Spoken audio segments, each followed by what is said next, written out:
Very good morning, class 10. As in my online class, you said me कि you need few numericals or few discussion on light chapter. See, thermal phenomena, all I had discussion, a broad discussion. Now from light chapter, it's not possible for me to discuss that huge part, but few things for revision type I can discuss, and I will give the PDF in description box. It is given also. If you need, you can go through that one also, because you can't memorize everything, so you can go for the description box also. So let's do. So first question is that revision. So that is, a light ray enters from air to water. Speed of light in air is 3 into 10 to the power 8 meter per second. If refractive index of water is 4 by 3, then calculate the speed of light in water. Means what are the things given? Light enters from air to water. Clear? So this is revision class. Remember, this is revision for unit 1. This is revision class for unit 1. Nothing new I am teaching. Just before exam, see once. I think it will help you a lot. So revision class. So what is happening? Light enter from, this is air, this is water. So light enters from air to water. So air is the rarer medium with respect to water. So what will happen when light enters from air to water? It will move bend towards the normal among the water.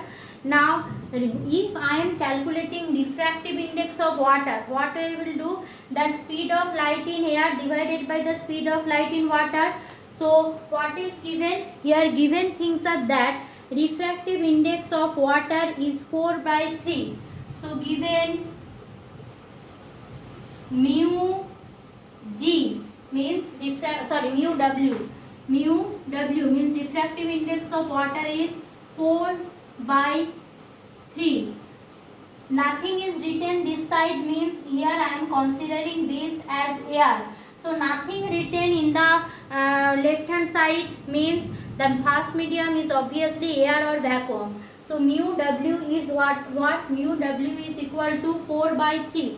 Mu W is equal to 4 by 3. Clear? Now what is given? So this 4 by 3 is equal to what? This mu W equal to written what?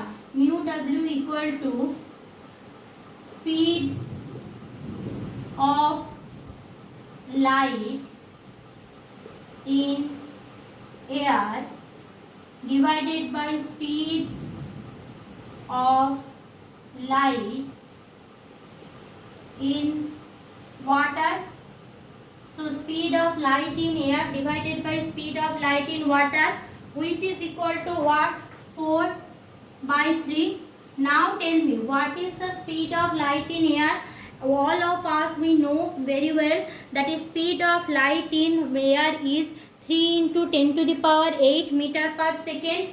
So put there, that is equal to 3 into 10 to the power 8 meter per second. Clear? By VW, that is speed of light in water I am replacing, that is equal to 4 by 3. Therefore VW if come this side, then what will happen? These whole things will come here in the denominator part. This 4 by 3 will come to the denominator part. Clear? So 4 by 3 is coming denominator part. So that is equal to 3 into 10 to the power 8 by 4 by 3, which is equal to 3 into 3 into 10 to the power 8 by 4, that is 9 by 4 into 10 to the power 8.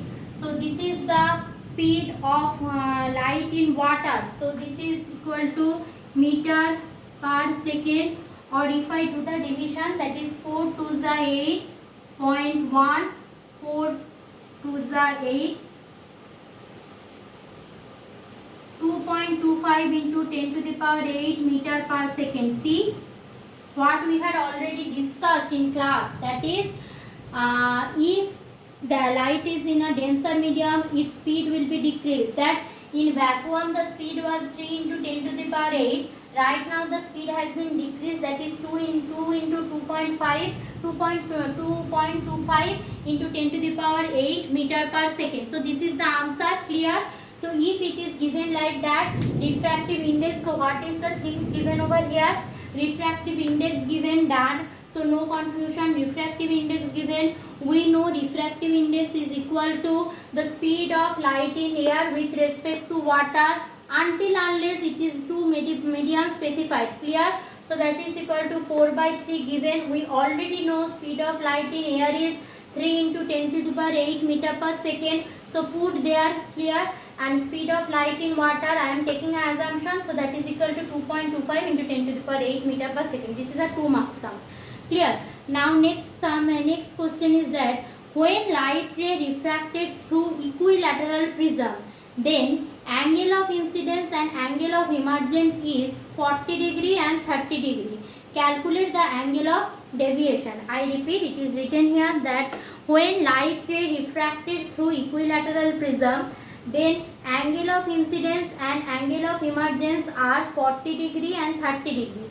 Calculate the angle of deviation. So let's go for that formula for prism. If I am going for that formula of prism, what was the formula? Formula of prism is, as we know,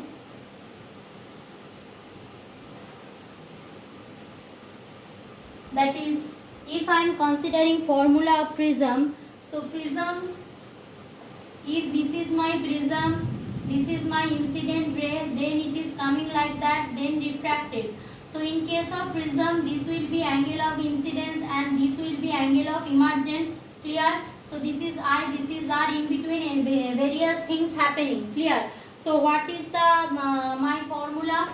That is delta equal to I1 plus I2. What is I2? This one is angle of incidence and I2 is angle of emergence minus A, where A is nothing but that angle of prism. Okay, so what is the question? Question is calculate the angle of deviation, means delta I need to calculate. Now angle of incidence and angle of emergence given, but angle of prism not given. But there is a trick. What is the trick? It is written that it is a equilateral prism. We know if we are having a equilateral prism, what is equilateral triangle or equilateral prism? Means every angle is 60 degree, means this angle is 60 degree, this angle is 60 degree, this angle is also 60 degree. So therefore very easy, that is 30 degree plus 40 degree minus 60 degree, so 70 degree minus 60 degree, so 10 degree is my angle of deviation. This is my answer. 10 degree is the angle of deviation. Done. Now coming for the next question. This all question came from where? This all question came, I had given from that book, that test paper book I show in the class. Now next question given, for a concave mirror, establish the relation between focal length and radius of curvature. Focal length and radius of curvature. What is C? Already you have done in class. I am just recapitulating, so you know it very well before exam. If any confusion is there, just look one, so it will be clear to you. So what they asked us about that, what a concave mirror establish the relation. So whenever I am establishing the relation between focal length and radius of curvature, wait for a while.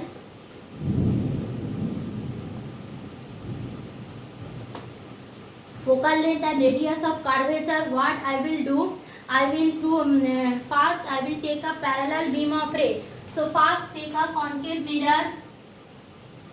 This is a concave mirror. This one principal axis. This is focus. So this one focus means this is twice of focus means C. Done.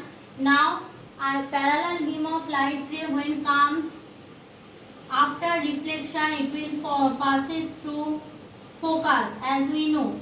Done. This is first one. Now what I will do, as I know from center of curvature, if I draw normal on any aperture, that will be 90 degrees. So if I draw normal from C on this point, so this will be angle of incidence, this will be angle of refraction. Done. Angle of incidence, angle of refraction. So this all done, means this is the main thing. Now after that, how I will do?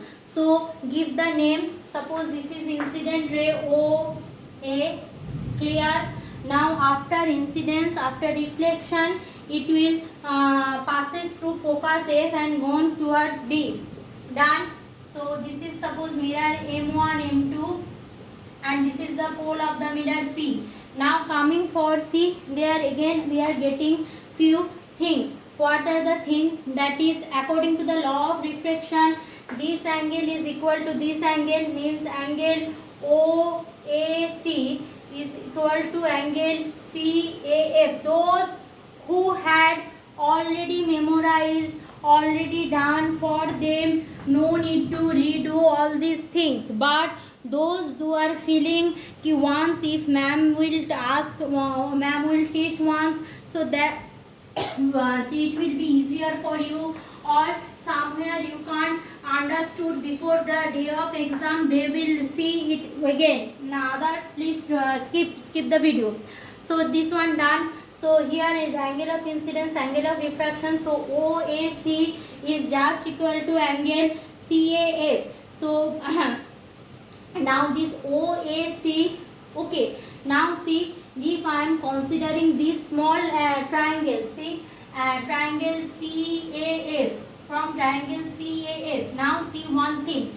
This is a straight line. This is also a straight line, parallel. This is the intersecting line. So if this intersecting line, then obviously these two angles will be equal to each other. Which two angle? Means this angle should equal to this angle. Okay, this is the two parallel ray. This is the intersecting. So this angle should equal to this angle, should equal to this angle. We know all. This angle should equal to this angle. So if this angle is equal to this angle I, means this angle I, already I had proved कि this angle of incidence and angle of refraction is same, because I am dealing with the laws of reflection. Done. So these two angles are same. So this angle and this angle are same. So if I am considering a triangle, this angle is same with this angle, since obviously this side is same with this side. So same I am doing, this side is equal to this side. So I have a triangle whose two angles are same and two sides are same. So who are they? That is AF equal to CF. AF equal to CF. Now what I am telling, since the aperture of the angle is very, mirror is very large, means it's nearly straight line. So I am considering AF or PF, both are the same thing, means AF equal to PF, that is equal to CF.